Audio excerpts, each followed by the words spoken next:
Greetings, faithful. All right, now let's see, where were we? Oh, yes. In the pit of despair.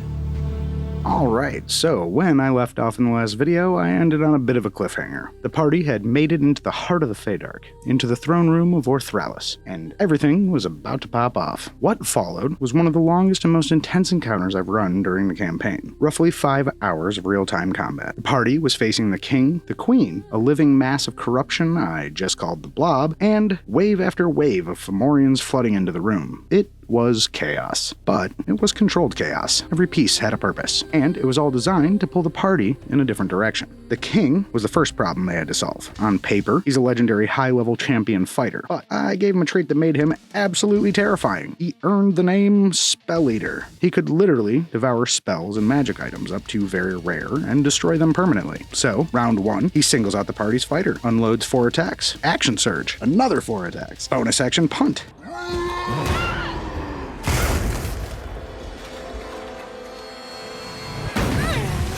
And then drops 2 legendary actions to delete their belt of fire giant strength. Just poof. You want to see high-level players panic? That's how you do it. Then, you've got the queen. At the start of the fight, she's operating at god tier level. I had her empowered by 2 things. One was a reliquary that tied her to all of her warlocks. The other was a sustained portal to the moon, where the goddess LaRue was bound.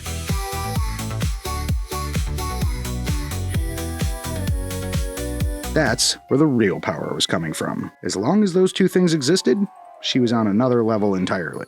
She wasn't focused on the players at first. She was trying to contain the blob, or trying to plane shift it out, treating it like the bigger problem. The moment the players attacked her, though, all of that attention shifted, and when it did, it got ugly fast. And then there's the blob. This thing wasn't just another monster. It was a force of nature. It hunted corruption. The more corrupt something was, the more it wanted it. Every Fomorian it consumed healed it and made it bigger. It resisted almost everything, ignored most conditions, and just kept growing. But I gave the party a way to interact with it. It was vulnerable to radiant damage. I also gave it an alignment-based mechanic. Good aligned creatures could actually stand up to it. Evil creatures got shredded. So now you've got this thing rampaging through the battlefield, devouring Fomorians that are also swarming the party. And the players must decide what to prioritize. The setup going into the fight, the party got into the throne room, posing as prisoners thanks to the inspector they had allied with. The room itself was massive, built for giants. So, movement itself became a resource. They had to burn spell slots and potions just to get where they needed to go. Their plan was simple in theory: get to the reliquary and break it. In practice, that meant pushing through everything I just described while under constant pressure. When they finally pulled it off, when the reliquary broke, everything changed instantly.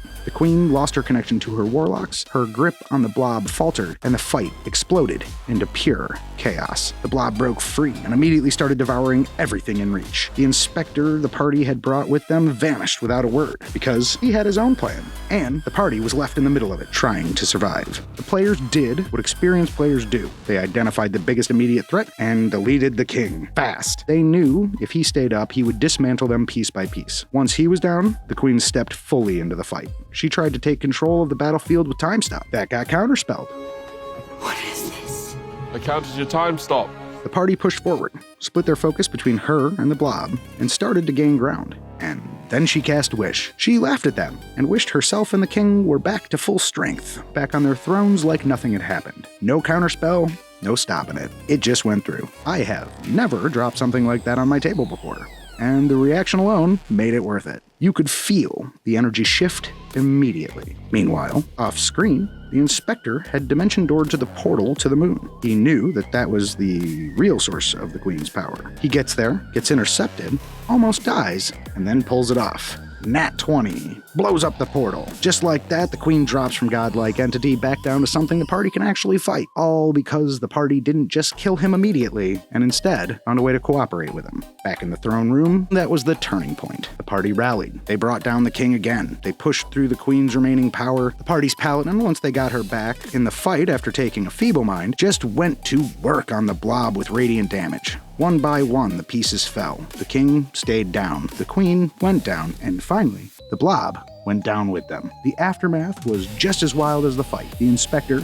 barely alive, drags himself into the throne room, takes the king's crown, and sits on the throne. Then, Lady Zhulthra, the hero of Vorathis, who has been hunting the party for days, walks in, ready to kill everyone and take the crown for herself. And instead of fighting her, the inspector hands her the queen's crown and asks her to rule beside him. Nat 20 persuasion. So now, out of nowhere, Vorathis has a new king and queen. 2 NPCs I had built as one-off monsters ended up instead ascending into Archfey rulers of the Fomorians. From there, party frees LaRue from the moon. She rewards them with access to the Well of the Unicorn, which hits the milestone and pushes them to level 19. But the part I love the most is what the party chose to do next. They asked for one more vial to try to cure Queen of Air and Darkness from the Black Diamond's curse. That decision changes everything.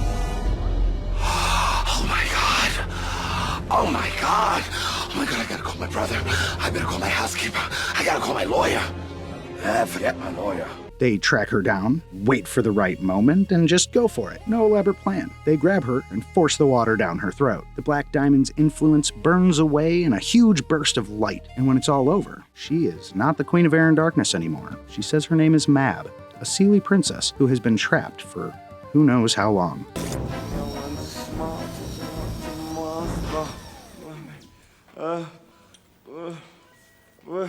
Where am I?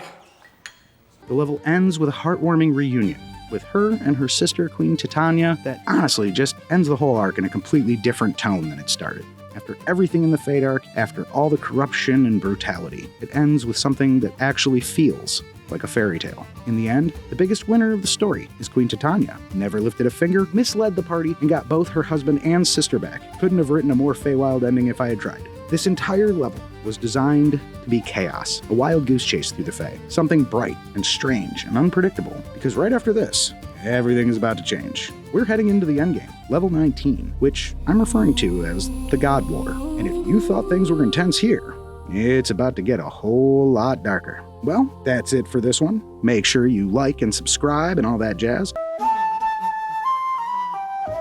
We got it now. It's all right. Little ham and eggs coming at you. Hold on, people. Hope you got your griddles.